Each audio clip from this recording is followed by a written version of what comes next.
He tumbles that one, that's right. We do have to block one of these too, as we will die too. If we block this guy, we'll take 9 and be dead.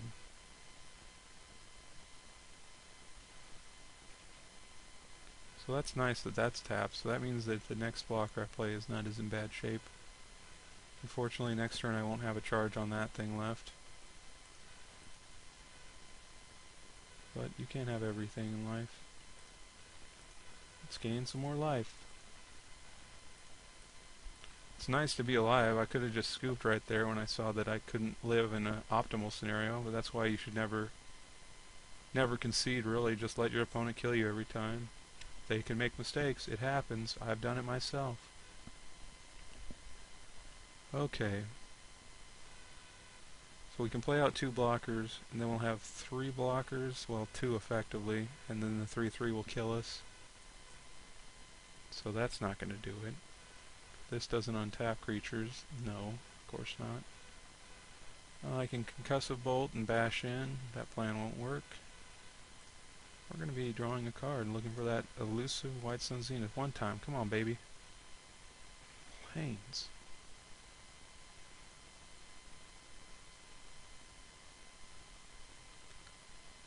Well, it really looks bad now. I think it's going to be really tough to pull this off. I definitely was in a spot where the Zenith would have been dominating, but that time has come and gone. I have 2 shots once again with Embersmith. Not enough. Really wish I could get value out of that. I'm trying to figure out. I've got 2 artifacts and both of them have been worthless. Well, let's just play out some things. Maybe he'll make a mistake again. Kinda what I'm hoping.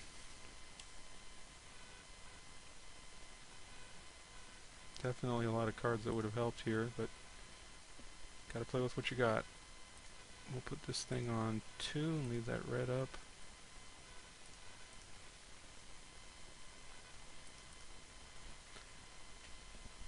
So definitely didn't hurt me to play the other thing rather than the mass on 5, since he had the tumble magnet that very turn. He would have had to tumble something, which would have taken a counter off, but he's obviously going to have counters to spare at the end of this game.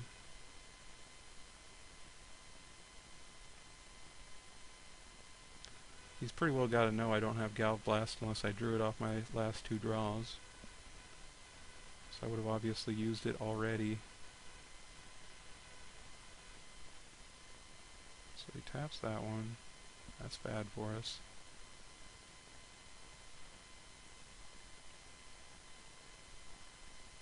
He figured it out. This time we can scoop, as we are dead by the machine. Burn the Imperial would have been good, not the best. And where's that Zenith? You're supposed to draw your bomb rares. Tumble Magnet's such a frustrating card. Training Drone, pretty good in that exact spot. The Darksteel Sentinel would have been good. The 1/5s, well, you know, they would have been okay there. He would have had to use his tap thing or his Bonds of Quicksilver to stop me. I could bring in all the Wayfarers and take all the Spin Engine cards out. Spin Engine gives me a way to win, though. But I'm kind of feeling like I need to be a little more defensive. He's definitely a more aggressive deck than I am. I'm kind of just trying to get to that, which he hasn't seen yet, which I hope we get to play. So I'm going to bring out the spins, bring in some Wayfarers. I'm going to be on the draw in the last game. I don't want to go first after what I've seen. I can bring out 1 Panic Spellbomb for another Wayfarer. What else is my choices? Trigon? No. We're playing control. Burn the Imperials aren't as great, but they're okay. Yeah, we'll take out 1 Panic Spellbomb for yet another Wayfarer. I could bring in Soul Parry. Doesn't seem like it'd be the worst. Relic Order actually doesn't seem terrible either. It'd be kind of cool to get a Relic Order, and I guess I'll bring out another Panic Spellbomb for a Relic Order. Bring out 1 Mountain for 1 Plains card. Alright. I know this is kind of a wild sideboard plan, but we'll see what happens. If he comes out really fast, we'll probably get crushed. But if he goes a little slower, we might have a better game.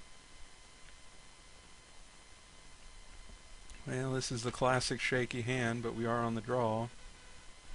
We have a third turn play that'll take some pressure off. See how good his 7 was. He thought for a split second there, so maybe it's a little worse than normal. He's got turn 1 recruit, we're going to take some hits. Turn 1 flare husk, we're going to take some hits. Got to rack off some lands here. Mountain. White Sun Zenith, come on. When I'm desperately digging for you, you hide. 4 extra draws and you can't be found. And then when I'm like in a bad spot, you're like, hey, look who's on top. The card that you can't play for a lot of turns, at the least. So he's playing 3-color Metalcraft garbage. Boy, this is his sideboard plan too. This is pretty wild. At least I didn't see any green cards in the games I watched. Of course, we're not going to find that 3rd land since we gambled on a 2-land hand. It always hurts when you miss those first 2 draw steps and then you're not going into the 3rd turn. And you're like, great, I've got 15 lands left in this deck, 31 cards.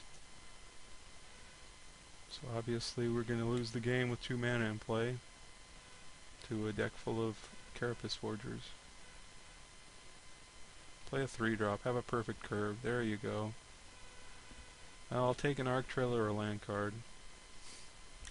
Not the card I wanted. Very, very frustrating.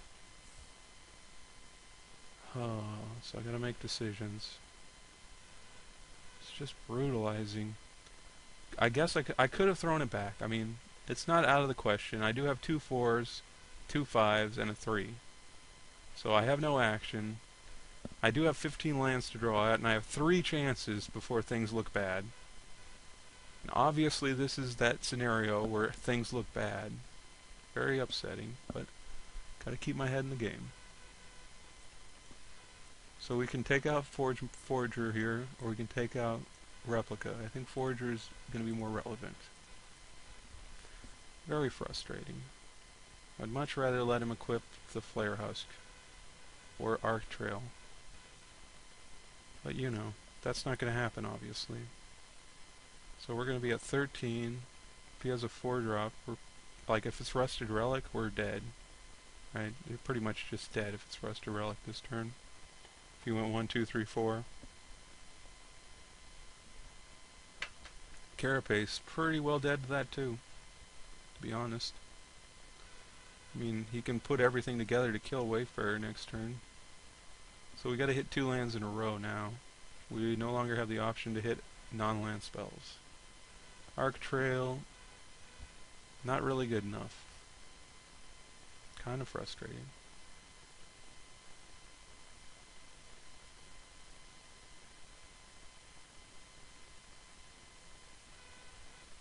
There's a 5-drop, so we don't get a chance to play Magic in our 3rd game.